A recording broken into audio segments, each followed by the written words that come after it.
joined at this point by Sanjay Hegde, who's a senior advocate with the Supreme Court. Thank you very much, sir, for joining us. Good evening. I would even think that it's extremely unfortunate that we've had to discuss this with what's happening around in the country, the manner in which it's unfolding. But you are an advocate with the Supreme Court. How do you really look at this? Why I'm asking you this question? One, these are teenagers. I think nobody is going to back what they said. No one is going to appreciate, encourage, or say what they say with wise. It was crass. It was bad. It was distasteful. It was obnoxious. Given. But there's an FIR against them. It's being seen as a crime. What is this legally? See, bad taste is not criminal in this country. If it was criminal, many of us would all be serving time in Tihar. And as far as mere obscenities go, we have a culture where in the Prime Minister's constituency in Banaras, please go there on Holi, and there is a huge sammelan where freedom of speech is exercised to its utmost. I find it very surprising that a government headed by the MP of Banaras is now clamping down on speech which is made by young people just because they were there in a political protest.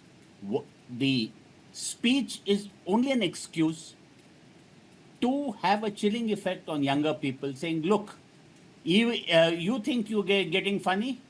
Just watch what we do to you. Just see how funny you can be inside a lockup. You are making criminals of children, and to my mind, a wise administration does not do that. You do not provide children an unnecessary taste of adult jails for fear that they will then get either radicalized or that they will be beyond any hope of cure or compassion.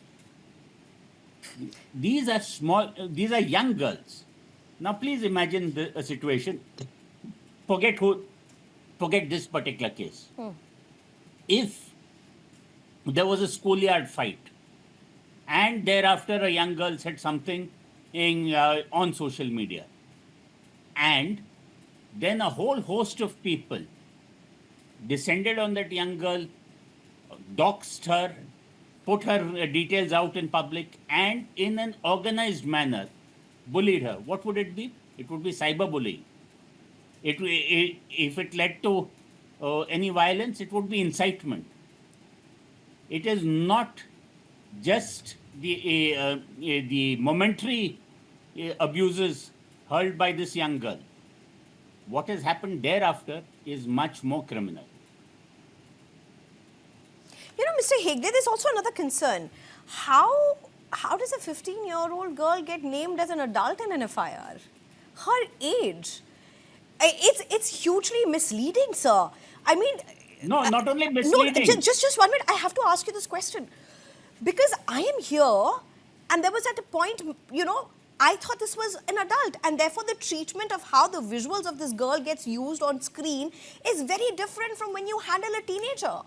The ramifications are huge. And to think the FIR, a police document, which is a government document, a legal document on which the FIR is based, has her as an adult, as a 25-year-old. How does that happen?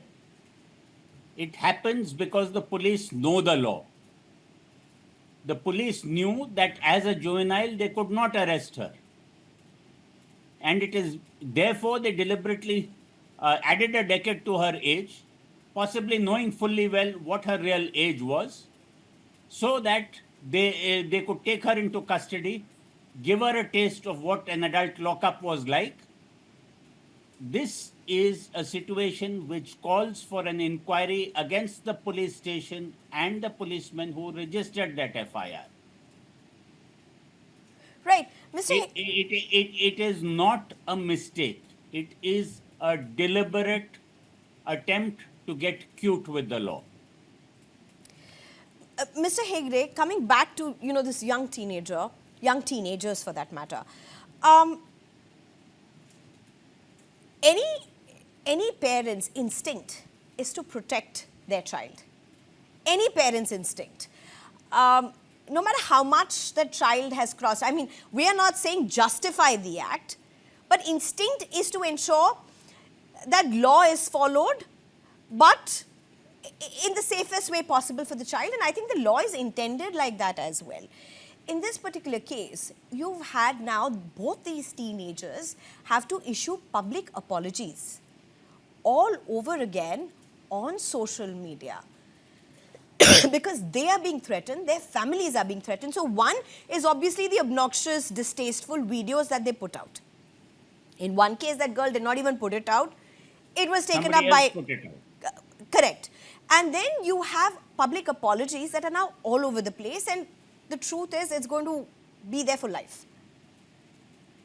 So the thing is, it is the IT cells and the boomer uncles, the WhatsApp generation, who have decided that you live in a society of fear and not in a free society. If a person in a public square cannot criticize his leaders without fear of imprisonment or of violence, then you do not live in a free society, but a fear society. This is what is called the town square test by the Israeli politician Nathan Sharansky. Now, the digital media and social media is the new town square. If in the digital town square, you cannot freely speak your mind about the leader of your country, then you are living in a country which is based on fear and is not a free society. And that is what is being enforced. When you make an example of two little girls, the thing is that you are trying to suppress millions of other little girls and little boys and young adults into keeping quiet forever. That does not happen. Repression will find its own pushback. Mr. Hegde, I have to also ask you a question. And there are many who have pointed this out, but how would you look at this? Is this double standards? Because politicians have used worst adjectives. They have used terrible slurs. They have used Islamophobic slurs. They have used slurs that are against gender, against people, against groups, in public, outside, and in parliament. Do you see the same standards being applied for them? And we have on the screen past cases of how different BJP leaders at different times have made these references to different remarks. The cases that were there, the no conviction that existed, 1 or 2 FIRs that were eventually quashed, it's all there on the screen. But how do you look at this as a legal veteran? No, it is the establishment saying that the right to abuse people vests only in us. That we expect everybody else to be thick-skinned, but we shall remain thin-skinned. It is when you do not take action against all such abuse from the elders that the young will also come out and emulate them. After all societies, the young learn from the older. So if you let your politicians go scot-free, then you have no business coming after the young.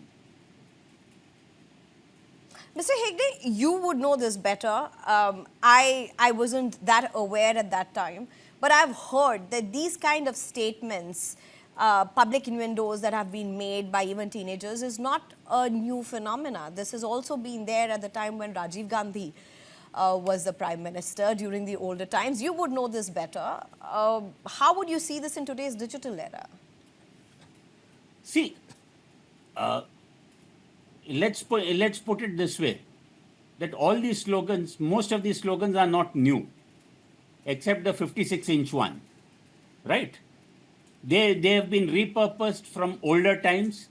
They were used on politicians of a different vintage. No, forget Rajiv Gandhi, even Indira Gandhi I can remember an emergency slogan was "Ware Indira Tera Khel, Sasta Daru, Mehanga Tel."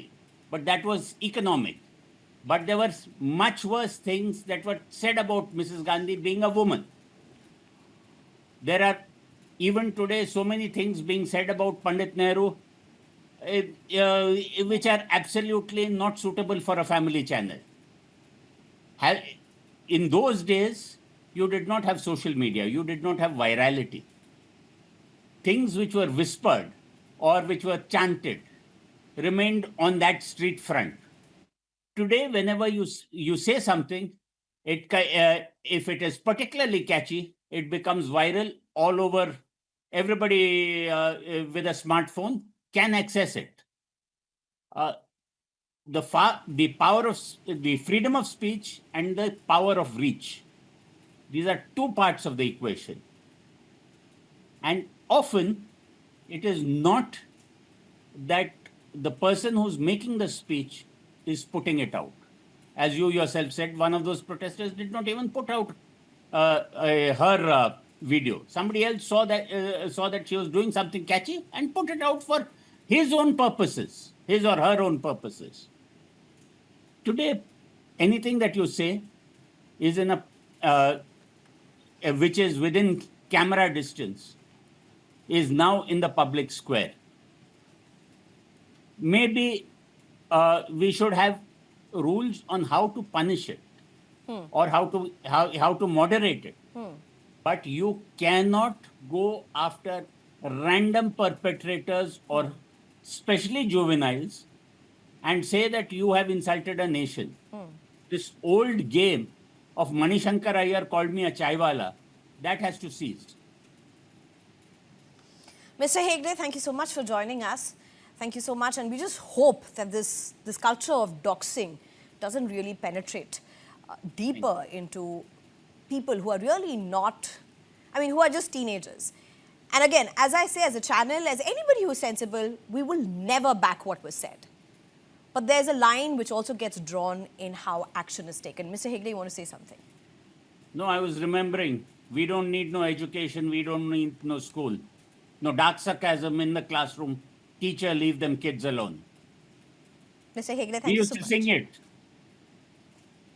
I know, I don't want to start humming that right now. But Mr. Hegde, thank you so much. Thank you so much for your time.